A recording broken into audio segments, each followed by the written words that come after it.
experience every moment through our voice. গল্পে খুঁজে পাবে ভালোবাসার স্পর্শ। আবার কি চাই? এদিক দিয়ে যাচ্ছিলাম, ভাবলাম ফলাফলটা শুনেই যাই।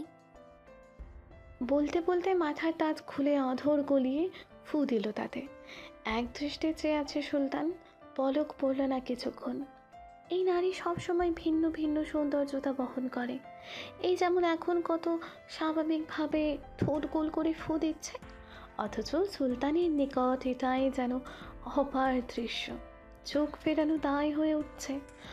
পুরো জনম চেয়ে থাকলেও যেন দেখার সুধা মিটবে না। কেসে উঠল মাতাও, ঘোর ভাঙে সুলতানের। একবার দৃষ্টি সরিয়ে আবারও তাকায় বেগমের দিকে। অবচেতন মন বলল, মেয়েটা ইচ্ছা করে এখানে এসেছে তাকে জ্বালাতে, জেনে শুনেও জ্বলতে চাইছে সে। আরও একটু এগিয়ে এলো বেগম, ঘাড় কাত করে বাঁকা চোখে তাকালো তার দিকে। এতক্ষণে সরে দাঁড়িয়েছে মাহতাব।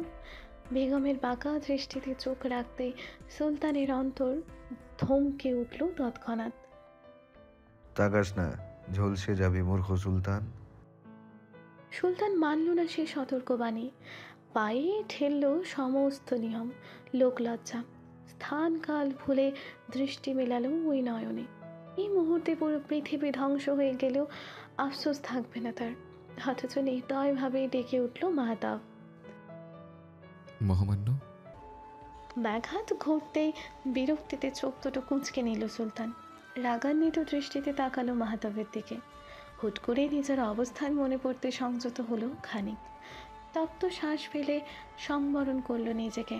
বেগমের দিকে চেয়ে ঝাঁঝালো গলায় বলল, এখানে কি তোমার? কেন এসেছো? বললাম তো ফলাফল শুনতে এসেছি।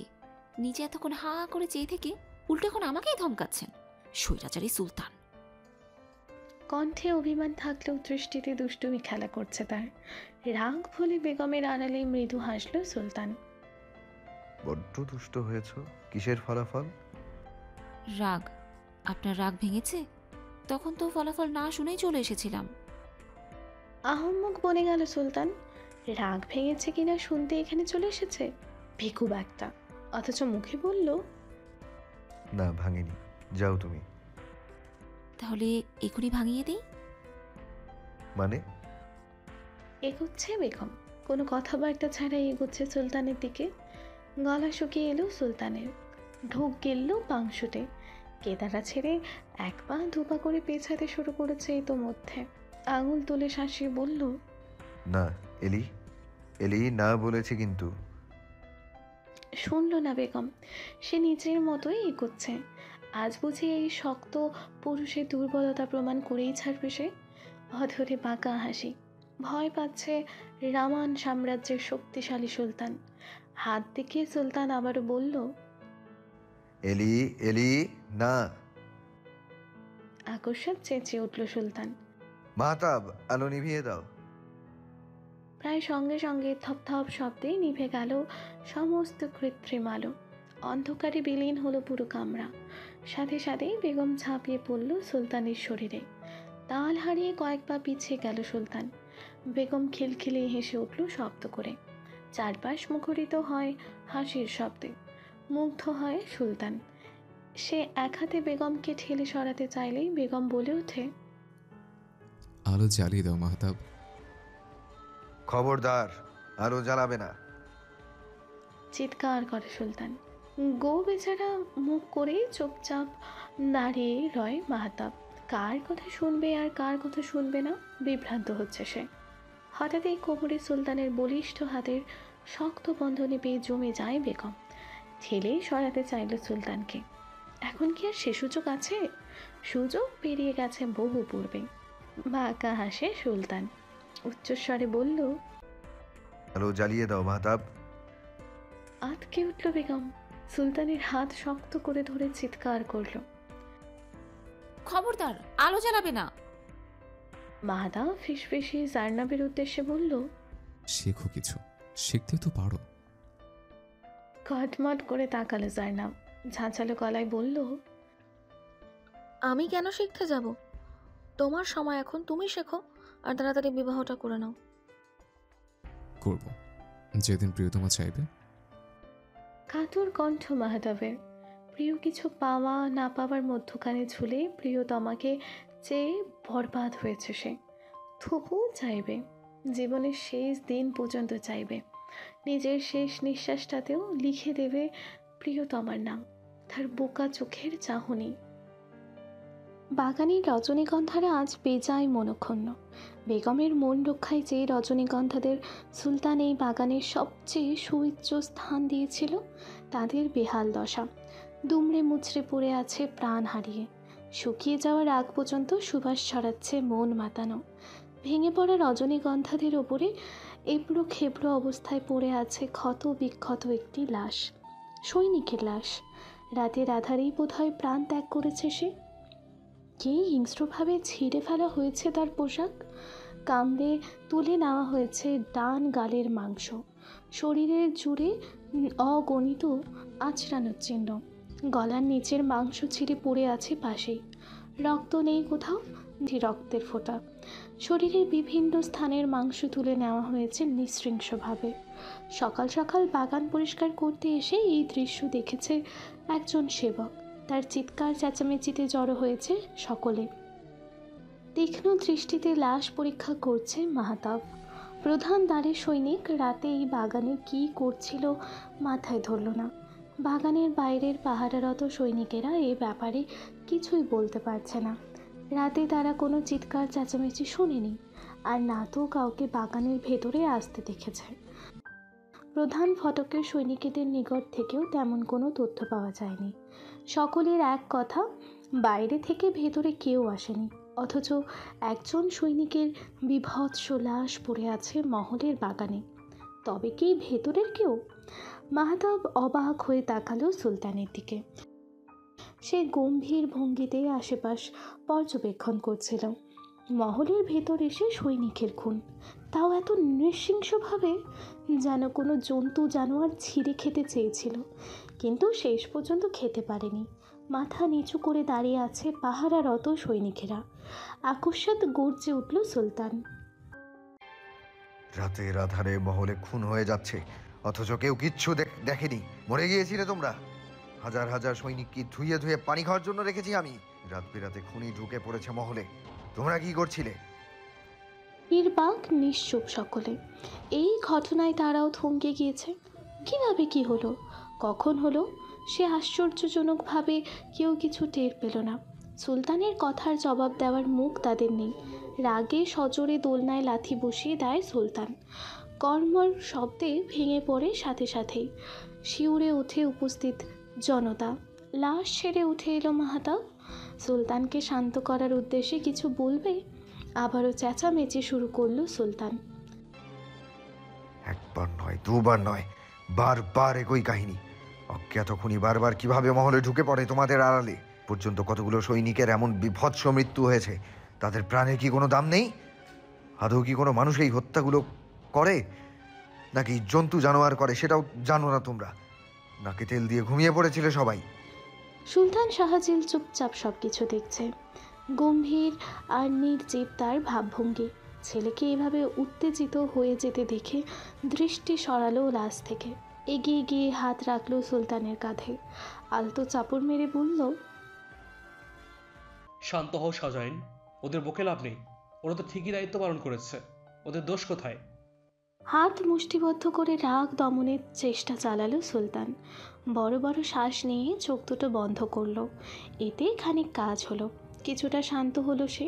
সরল গলায় বলল, বারবার এত মৃত্যু আমি নিতে পারছি না আব্বাজান। হাঁপিয়ে উঠেছি আমি, নিজেকে শান্ত রাখা আর সম্ভব হচ্ছে না।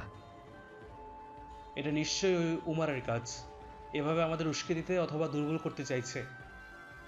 কিছুতেই ওমারের কাজ নয় আব্বা, আমি নিশ্চিত এ ব্যাপারে। ওমারের এত বড় কলিজা হয়নি যে আবার মহলে লোক পাঠাবে। তুমি যুদ্ধের ব্যবস্থা করো শাহজাইন, হাত গুটিয়ে বসে থাকার সময় নেই। কিন্তু এই হত্যা, এর তদন্ত যুদ্ধ থেকে ফিরে এসেও করা যাবে। এখন আপাতত লাশটা দাফনের ব্যবস্থা করো। পিতার কথাতেই সম্মতি জানালো সুলতান। যুদ্ধটা আগে জরুরি। ওমার কোনো পদক্ষেপ নেওয়ার আগেই আক্রমণ করতে হবে। দপদপ করে আগুন জ্বলছে যেন মাথায়। ফয়েজ ব্যতীত প্রতিটি খুনই এই রকম নৃশংসভাবে হয়েছে। ফয়েজের খুনটা কেন অন্যরকমভাবে হলো? একাধিক খুনি নয় তো, হতে পারে ভিন্ন ভিন্ন খুনি এই হত্যাকাণ্ড ঘটাচ্ছে। সে এতটুকু নিশ্চিত যে ফয়েজের খুনি আর একের পর এক সৈনিক হত্যাকারী খুনি দুজন এক নয়। তবে এই খুনি মায়রা নয়। মায়রার লক্ষ্য কেবল আর কেবল এলিজা ছিল। ফয়েজ বা অন্য সৈনিককে খুন করে তার কী লাভ? না, কোনো লাভ নেই। শনির দশা লেগেছে বুঝি সাম্রাজ্যের ওপর। কিছুদিন আগেই উমারের ষড়যন্ত্রে পড়ে শত শত সৈনিককে হারাতে হয়েছে, আবার এখন নতুন মৃত্যু। হাজারটা প্রশ্ন মাথায় ঘুরপাক খাচ্ছে। ফয়েজ বেগমকে শত্রুর নাম বলতে পারলে তাকে কেন বলতে পারল না? এতগুলো দিন বন্দিশালায় অত্যাচার সহ্য করেও কেন শত্রুর নাম নিল না? বেগমকেই কেন বলতে চাইল সে? ফয়েজের হত্যা অন্যান্য সৈনিকদের থেকে আলাদা কেন? মায়েরা যদি শুধু বেগমকে মারতে চায় তবে এই খুনিগুলো কারা? তোফার ওষুধে বিষ মিশিয়েছিল কে? কি লাভ তোফার জবান বন্ধ করে? না, নাকি ধীরে ধীরে বিষ দিয়ে হত্যা করতে চেয়েছিল তোফাকে? মায়েরা কাকে ভাড়া করেছিল বেগমকে মারতে? এই সেই হত্যাকারী যাকে বেগম বাঁচাতে চায়। মায়েরা সেবক তারা সেই হত্যাকারীকে ভাড়া করেছিল, যার দরুন সে তাকে দেখেও নি, চেনেও না। এমনকি ওই নির্বোধ মায়েরা ধরা পড়ার ভয়ে নিজের সেই সেবককে নিজ হাতে হত্যা করেছে। না হলে অনেক আগেই সেই সেবকের সাহায্যে সে পৌঁছে যেত হত্যাকারীর নিকট। খুনি কেন নৃশংসভাবে হত্যাগুলো করছে? সে চাইলে স্বাভাবিকভাবেও মারতে পারত। তার মহলেই তার বিরুদ্ধে কেউ কেন ষড়যন্ত্র করবে? নিজের জ্ঞান থাকতে সে কখনো কারোর ক্ষতি করেছে বলে মনে পড়ে না। তবুও কেন এত ক্ষোভ খুনির? আর চিন্তা করতে পারছে না সে। মাথায় যন্ত্রণা শুরু হয়েছে। সহস্রাধিক প্রশ্ন, অথচ কোনো উত্তর নেই তার নিকট। ফটক ঠেলে দৌড়ে আসছে জার্নাব। আগে কখনো এমন ঘটনা দেখেনি সে, তাই কৌতূহল নিয়ে এসেছে। রজনীগন্ধার গাছগুলোর ওপর পড়ে থাকা লাশের দিকে নজর পড়তে গগন কাঁপিয়ে চেঁচিয়ে উঠল সে। কি ভয়ঙ্কর মৃত্যু! চোখই যে বন্ধ করে থর থর করে কাঁপছে। সহ্য করতে পারছে না লাশের দুর্দশা। বারবার যেন চোখের সম্মুখে ভেসে উঠছে শাহাদের মৃতদেহটা। সেই ফ্যাকাশে চেহারা, তলোয়ারের আঘাতে ক্ষতবিক্ষত হওয়া দেহখানা, অসাড় হয়ে আসা শীতল শরীরটা। আর নিতে পারল না সে। জ্ঞান হারিয়ে ঢলে পড়ল মাটিতে। সব ফেলে ছুটে এলো মাহাতাব। মাটিতে পা ছড়িয়ে বসে জার্নাবের মাথাটা কোলে তুলে নিল। ঘাবড়ে গেছে বলিষ্ঠ পুরুষ। গালে আলতো থাপ্পড় দিয়ে ব্যস্ত হয়ে ডাকল, জুই, জুই, ওঠো, কিছু হয়নি, দেখো, দেখো আমার দিকে। শ্বাস প্রশ্বাসের গতি কমে এসেছে জার্নাবের। কোনো সাড়া নেই। পাগল পাগল লাগলো মাহাতাবের। চিৎকার করে বলল, কেউ পানি আনো, দ্রুত। ছুটে গিয়ে পানি এনে দেয় ফাইজা। ছোঁ মেরে পানির পাত্র নিয়ে পানির ঝাঁপটা দিতে লাগলো মাহাতাব। চিন্তায় ঘাম ছুটে যাচ্ছে তার। ঘামছে তরতর করে। বারবার জার্নাবের মুখে হাত রেখে বড় আদরের সাথে ডাকছে,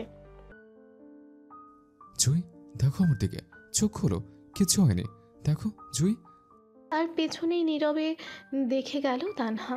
দৃষ্টিতে তখনও অসীম শূন্যতা। হ্যাঁ, ভালোবেসেছিল সে। এই পুরুষটাকে ভালোবেসেছিল। পুরুষটার মনের কথা না জেনেই ভালোবেসেছিল। কিন্তু এই পুরুষের চোখে অন্যজনের জন্য অপার মায়া দেখেছে সে। দেখেছে প্রিয়তমাকে ভালোবেসে, প্রিয়তমার ঠিকানা না জেনে সে আদৌ আছে কি না কিচ্ছু না জেনে কিভাবে বছরের পর বছর তার জন্য অপেক্ষা করা যায়। নিজেকে গুটিয়ে নিয়েছে তাই। প্রকাশ করবে না নিজের অনুভূতি। প্রিয় পুরুষের ভালো থাকাকেই নিজের ভালো থাকা মেনে নেবে।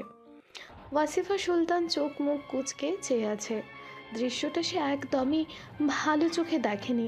টিপ টিপ করে ধীরে ধীরে চোখ মেলল জার্নাব। আঁখি মেলতেই এক ঝটকায় খামচে ধরল মাহাতাবের পোশাক। ভীত হয়ে তার শরীরের সাথে মিশে রইল। তার উষ্ণ শ্বাস পেটে লাগতে শিহরিত হলো মাহাতাব। দ্রুত সরে বসে বলল, ভয় পাচ্ছ? আমি আছি তো, কিচ্ছু হয়নি, কিচ্ছু না, আমি আছি তোমার পাশে। ভীতু আর কাতর দৃষ্টিতে তার মুখের দিকে তাকালো সারনাব। সহসা তার পোশাক ছেড়ে দিয়ে অনেকটা দূরে সরে বসলো। রাগে খামচে ধরল নিজের গাউন। ছি, কি করছিল সে? এতক্ষণ আজমাইনের শরীরের সাথে মিশেছিল। ঘৃণা হলো নিজের ওপর। তবে সেই ঘৃণা কাবু করতে পারল না তার ভয়কে। আবারও আতঙ্কিত দৃষ্টিতে আর চোখে তাকাতে চাইল লাশটির দিকে। তৎক্ষণাৎ তাকে আড়াল করে একদম সামনে এসে দাঁড়ালো মাহতাব। ভীতু মুখটা দু হাতের অচলা ব্যস্ত হয়ে বলল, তাকিও না, তাকিও না ওদিক, ভয় পাবে আবার। আকস্মাৎ কাজে খানিক অবাক হয় জার্নাব। ঘটনা বুঝতেই এক ঝটকায় হাত সরিয়ে দেয়। রাগান্বিত দৃষ্টিতে চেয়ে কিছু করা কথা বলতে চায়। তার জন্য চিন্তিত মাহতাবের মুখটার দিকে চেয়ে খানিক তুমল। তবুও আঙুল উঁচিয়ে ঝাঁঝালো গলায় বলল, তুমি কিভাবে আমাকে স্পর্শ করলে আসমাই? ছি, কেন এলে এভাবে আমার কাছে? এখানে এত সেবিকা থাকতে কি প্রয়োজন ছিল তোমার এভাবে আমাকে ধরার? অনুতাপ স্পষ্ট মাহতাবের মুখে। ব্যথিত গলায় বলল, আমি এইভাবে তোমার কাছে আসতে চাইনি জুই। আসলে আসলে তোমাকে ওইভাবে দেখে ঘাবড়ে গিয়েছিলাম, মাথা কাজ করছিল না, চিন্তায় কি না করেছে বুঝতেই পারিনি। তুমি ভালো করনি আসমাই, কাজটা একদম ভালো করনি। বিধবাদের শরীরে অন্য পুরুষের শ্বাস মিশ্রিত বাতাস লাগলেও কলঙ্কিত হয় তারা। জুই, তোমার থেকে এমন অবিবেচিত কাজ আশা করিনি আসমাই। কিন্তু জুই, আমি তো শুধু। ছুটে সেই স্থান ত্যাগ করলো। অসহায় চোখে তাকালো মাহতাব। আব্দুর রহমান যেন উপলব্ধি করলো কোনো গোপন অনুভূতি। গাঢ় চোখে তাকালো মাহতাবের দিকে। আশ্বস্ত করে বলল, আর কিছু কিছু মনে করো না বাজান, জানোই তো ওর মনের অবস্থা। মাথা দোলায় মাহতাব। কাজটা ঠিক হয়নি, কষ্ট পেয়েছে জুই। এভাবে ভুল করতে থাকলে কাছে আসার বদলে আরও দূরত্ব সৃষ্টি হবে। ক্ষমা চাইতে হবে তাকে। মেয়েটার কষ্টের কারণ সে হতে চায় না, সুখের কারণ হতে চায়। তার কিশোর হৃদয়ে আবেগের ঝড় এনেছিল সেই কিশোরী, তাকে সে আগলে রাখবে শেষ নিঃশ্বাস পর্যন্ত। অতীতে কে এসেছে তার জীবনে, কী ঘটেছে, সেসবের প্রতি কোনো আগ্রহ নেই তার। ভবিষ্যতে শুধু তার হবে এই নারী, শুধুই তার। ক্ষমা চাইতে হবে, কিন্তু এখন অনেক কাজ, সুযোগ নেই। পরে সময় করে ক্ষমা চেয়ে নেবে। এগিয়ে এলো সুলতান, ধীর স্বরে বলল, মাহতাব, আদেশ করুন মহামান্য। চাইলে তুমি যেতে পারো। সৈনিকরা সব কাজ করে নেবে নিজেদের মতো। মাফ করবেন মহামান্য, এখন এই কাজটাই বেশি জরুরি আমার জন্য। সৈনিকদের আমাকে প্রয়োজন হবে। আপনি চান, আমি লাশ দাফন কাফনের ব্যবস্থা করছি। এলিজা কোথায় শাহজাহান? মায়ের প্রশ্নে ঘুরল সুলতান। মনে পড়ল বেগমের কথা। এসব নৃশংসতার মাঝে সে একদম ভুলে বসেছিল মেয়েটার কথা। কামরায় একা রেখে এসেছে মেয়েটাকে। কপালে ভাঁজ পড়ল মুহূর্তেই। ছটফট করে উঠল দৃষ্টিজোড়া। ওয়াসিফা সুলতান পুনরায় শুধায়, সবাই এখানে, কিন্তু এলিজা নেই কেন শাহজাহান? এত বড় ঘটনা ঘটে যাচ্ছে আর সাম্রাজ্যের সাম্রাজ্ঞীর কোনো খবর নেই। এলির শরীরটা ভালো নেই আম্মা, একটু অসুস্থ। ভোর রাতে বেশ কয়েকবার বমি করেছে, দুর্বল হয়ে পড়েছে, তাই ডাকিনি আমি। ঘুমাক কিছুক্ষণ। তো তুমি আগে বলবে না? চিকিৎসা করা হয়েছে নাকি ওভাবেই ফেলে রেখেছো? ও ঠিক আছে, চিন্তা করবেন না, যাচ্ছি আমি। দ্রুত মহলের দিকে এগোচ্ছে সুলতান। মাঝপথে থেমে গেল কিছু একটা ভেবে। কয়েক পা পিছিয়ে এসে শক্ত গলায় বলল, পাহারার দায়িত্বে থাকা সৈনিকদের সরিয়ে নতুন সৈনিক নিযুক্ত করো মাহতাব। এরা যেভাবে দায়িত্ব পালন করছে তাতে বাইরের খুনি ভেতরে ঢুকে আমার পরিবারকে নিশ্চিহ্ন করে দিলেও এরা টের পাবে না। কোনো প্রকার গাফিলতি সহ্য করবো না আমি। আগে তোহফার কামরায় গেল সে। তোহফাকে নিশ্চিন্তে ঘুমাতে দেখে স্বস্তির শ্বাস ফেলল। সেবিকাদের সতর্ক করে চলে এলো নিজ কামরায়। পালঙ্কে নিষ্প্রাণভাবে শুয়ে আছে বেগম। খোলা চুল ছড়িয়ে আছে বালিশের ওপর, বুক পর্যন্ত চাদর টানা। বন্ধ চোখ দুটো বড্ড দুর্বল লাগছে। কোনো শব্দ ছাড়া ধীর পায়ে শিওরে বসলো সুলতান। সাবধানে হাত রাখলো কপালে। না, জ্বর তো আসেনি। তাহলে হুট করে কি হলো? খাবার দাবারের কারণে কোনো সমস্যা হলো নাকি? নিষ্পলক দৃষ্টিতে চেয়ে থেকে আলতো করে অধরটা ছুঁয়ে দেয় কপালে। তলোয়ার পাশে সরিয়ে রেখে দীঘল ঘন চুলগুলোর মাঝে আঙুল গলিয়ে দেয়। ধীরে ধীরে হাত বুলিয়ে দিতে দিতে হারালো গভীর ভাবনায়। এই অবস্থায় কিভাবে মেয়েটাকে উত্তরীয় সাম্রাজ্যে পাঠাবে? হুট করে কিছু মনে পড়তে ব্যস্ত হয়ে উঠে দাঁড়ালো। সিন্দুক খুলে বের করে আনলো সেদিনের সেই অসম্পূর্ণ চিত্র, যেখানে রং তুলিতে বেগমকে সম্পূর্ণরূপে ফুটিয়ে তুলতে পারলেও সুলতানের শরীর আঁকা হয়নি সম্পূর্ণ। অসম্পূর্ণ চিত্রটা দেখলে ভয় ধরে তার। না জানি এই অসম্পূর্ণ চিত্রের মতো সেও অসম্পূর্ণ থেকে যায় এলির জীবনে। ভয়ানক যুদ্ধ বাঁধবে এবার।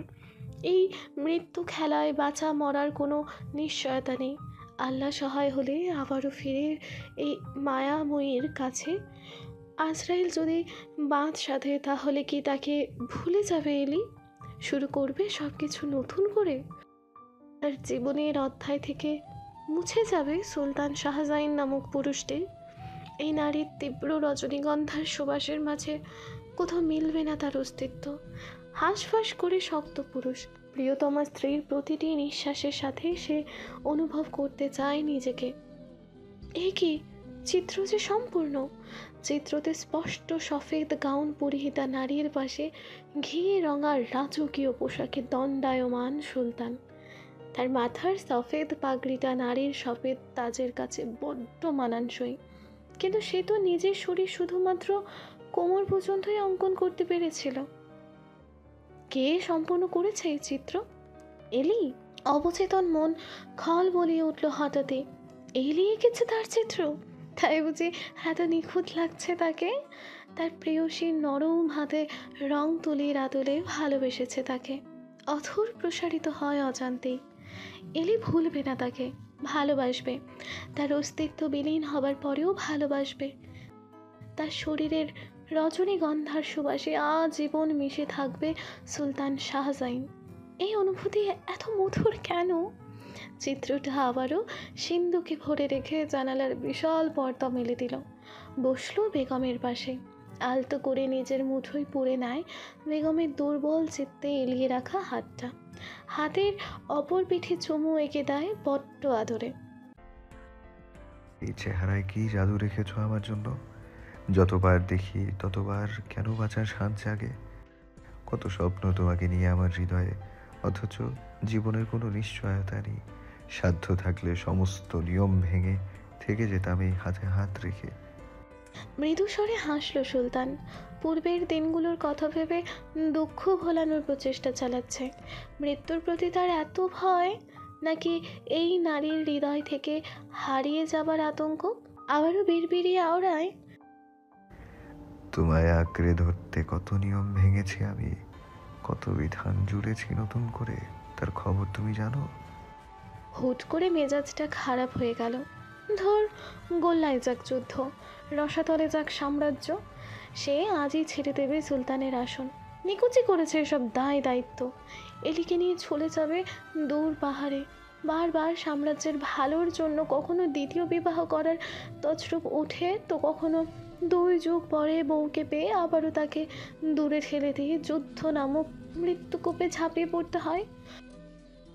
কখনো তো সমস্ত সীমা পার করে গিয়ে দাঁড়িয়ার মতো বিষধর নারীর সান্নিধ্য দাঁতে দাঁত চেপে সহ্য করতে হয়। ছি ছি, ঘিন ঘিন করে ওঠে পুরো শরীর। অসহ্য তেতো এই জীবন। অজান্তেই কখন ঘুমন্ত বেগমকে টেনে এনেছে উরুর ওপর। খোলের ওপর বসিয়ে নেওয়ার পরেও ঘুম ভাঙে না নারীর। ঘুমন্ত মাথাটা বুকের সাথে ঠেকিয়ে নিয়ে 2 হাতে চাপটে ধরে তুলছে মৃদু বেগে। মেজাজটা বোধহয় ঠিক হলো খানিক। ছকাশ করে গালে চুমু বসিয়ে দিতেই চোখ মেলল বেগম। চোখ ছোট ছোট করে উপলব্ধি করার চেষ্টা করে নিজের অবস্থান নির্ণয় করতে সক্ষম হলো কিছুক্ষণ পরে। নড়াচড়া বন্ধ করে সুলতানের বুকের কাছের কাপড় খামচে ধরে আবারও মাথা এলিয়ে দেয়। তৎক্ষণাৎ নাট ছিটকে বলে, বমির গন্ধ আসছে আপনার পোশাক থেকে। হাসে সুলতান। রাগ দুঃখ সব বিলীন হয়েছে কিছুক্ষণ পূর্বেই। তবু বিরক্ত গলায় বলল, কয়বার পোশাক বদলানো যায়? পোশাক বদলাতে বদলাতে হাঁপিয়ে গেছি আমি, আর সম্ভব না। এইভাবে থাকলে থাকো, নাইলে যাও। আবার আবার এভাবে কথা বলছেন আপনি? রাগ তো কাল ভাঙিয়েই দিয়েছিলাম আমি। কচু ভাঙিয়েছিলে। আচ্ছা, তাই নাকি? আবার ভাঙাতে হবে? থাক, এমনিতে অনেক মেহেরবানি করেছো সকাল থেকে। বমি করে করে গন্ধ বানিয়ে ফেলেছো আমাকে। তোমার লজ্জা করে না স্বামীর শরীরে বমি করতে? এটা তো রীতিমতো সুলতানকে অপমান করা। স্বামী আমার, তার শরীর আমার, বমিও আমার। তাহলে সুলতানের অপমানটা কোথায় হলো? সুলতানকে বলে দিবেন আমার বমি করবার সময় যেন আহ্লাদ করে এগিয়ে না আসে, তাহলে আর বমি লাগবে না। কে আসবে? বণিক? এবার আসলে গলায় পাথর বেঁধে নদীতে ভাসিয়ে দেবো ওটাকে। জলে? না, আরাম লাগে। এতটাই আরামদায়ক ব্যক্তি যে অল্প দিনেই বিরক্তির তালিকার শীর্ষে নিজের স্থান করে নিয়েছে। বিকেল হতেই মাহতাব বেগমকে উত্তরীয় সাম্রাজ্যে নিয়ে যাওয়ার জন্য প্রস্তুত হচ্ছে। ঘোড়া সাজাচ্ছে সৈনিকেরা। সারাটা দিন কাজের চাপে আর যাওয়াই হয়নি জার্নাবের কাছে। বোকা মেয়েটার রাগে অভিমানে কান্না বাঁধিয়ে ফেলেছে নাকি কে জানে, তাই দ্রুত পাগড়ি চাপিয়ে ছুটল সেদিকে। কিন্তু নিজ কামরার চৌখাট পেরোনোর পূর্বেই এক তোড়া ফুল ভেসে উঠল চোখের সম্মুখে। কী ফুল চিনতে পারল না সে, তবে রাগ হলো প্রচণ্ড। কার এত বড় সাহস হয়েছে? ফুলের তোড়া ধরে রাখা মোলায়েম নারী হাত আরও রাগান্বিত করলো তাকে। কিন্তু মুখের সামনে থেকে তোড়া সরিয়ে রমণীর সামনে আসতে চমকে উঠল সে। রাগ বুঝি পালিয়ে গেল জানালা খোলা পেয়ে? অবাক হয়ে বলল, জুই। আমি দুঃখিত আসমাইন। অনুতপ্ত হয়ে বলল জাইনাব। এগিয়ে এলো তার ঠেলে, তবে খুব বেশি এগোলো না। মাহতাবের থেকে কিছুটা দূরত্ব রেখে দাঁড়ালো। মাহতাব বিস্ময়ের চরম সীমায় পৌঁছেছে। কথা বন্ধ হয়েছে উত্তেজনায়। জাইনাব পুনরায় অপরাধী গলায় বলল, তখনকার ব্যবহারের জন্য আমি সত্যিই দুঃখিত। হুট করে কি বলে দিয়েছি, তুমি তো জানোই আমার বোধ কম। ক্ষমা করে দাও। এবার যেন চোখে সর্ষে ফুল দেখছে মাহতাব। মাথাটা বোধ হয় ভন ভন করে ঘুরছে। এখনই পড়ে যাবে, হ্যাঁ অজ্ঞান হয়ে যাবে সে। সেখানেও বাদ সাধলো বোকা নারী। কান্না মিশ্রিত কণ্ঠে বলল, ক্ষমা করবে না? সত্যিই দুঃখিত আমি। এবার তুই মরবি মাহতাব। দোয়া দরুদ যেমন আছে পড়ে নে। বীর বিরায় মাহতাব। অধৈর্য হয় জার্নাব। সত্যি সত্যি ফ্যাচ ফ্যাচ করে কেঁদে দিল সে। ভীত গলায় বলল, তোমাকে কি জিনে ভর করেছে আজমাইন? তাহলে হ্যাঁ, জেনেই ভর করেছে মনে হচ্ছে, নাহলে সে ভুলভাল দেখতাম না, শুনতাম না। শঙ্কিত গলায় বলল মাহতাব। তাহলে দ্রুত এই ফুলটা ধরো, আমি পালিয়ে যাই এখান থেকে। আমি খুব ভয় পাই জিনদের। ভীত গলায় কথাখানা বলে এদিক ওদিক দেখছে জার্নাব। আতঙ্ক তার দৃষ্টি জুড়ে। বোকা বোকা কথাতেই চোখ ছোট্ট ছোট্ট করে তাকালো মাহতাব। এবার সে নিশ্চিত এটা তার ভ্রম নয়, সত্যিই জার্নাব এসেছে আর এই উদ্ভট সুন্দর কথাগুলো তাকে বলেছে। ব্যস্ত হয়ে হাত বাড়িয়ে ফুলের তোড়া নিয়ে নেয় সে। হাঁফ ছাড়ল জার্নাব। জিন চলে গেলে আমাকে ক্ষমা করে দিও। বলতে না বলতে ছুটে বেরিয়ে গেছে জার্নাব। হতবম্ব মাহতাব চোখ বড় বড় করে চেয়ে থাকলো সেদিকে। ঘটনা কি ঘটলো এতক্ষণ তার মোটেই বুঝে আসলো না। স্বপ্ন দেখলো নাকি জেগে জেগে? এদিকে উত্তরীয় সাম্রাজ্যে যাওয়ার কথা তুলতে রেগে মেগে মহল ছেড়ে বেরিয়ে গেছে বেগম। না তো সাথে ঘোড়া নিয়েছে আর না তো অস্ত্র বা সৈনিক সাথে নিয়েছে। তার ধারণা সুলতান তাকে নিজের থেকে দূরে সরাতে চায়, তাই উত্তরীয় সাম্রাজ্যে পাঠাতে চাইছে বিনা কারণে। মুখটা হাঁ করে দাঁড়িয়ে আছে সুলতান। কি হলো এটা? শরীরে রক্তের চেয়ে রাগ বেশি এই মেয়ে। মাহতাবেরও খোঁজ নেই আজ। কোন জান্নাতের বাগানে ঢুকেছে সেই ভালো জানে। অবশ্য সে আন্দাজ করতে পারছে মাহতাবের হাওয়া হবার কারণ। হুঁশ ফিরতেই হন্তদন্ত হয়ে ছুটল প্রধান দ্বারের দিকে। ততক্ষণে বেগম কত দূর চলে গেছে তার ঠিক নেই। ডেকে উঠল ওয়াসিফা সুলতান। তুমি কোথায় চললে শাহজাহান? ভুলে গেছো যুদ্ধের প্রস্তুতি শুরু করতে হবে।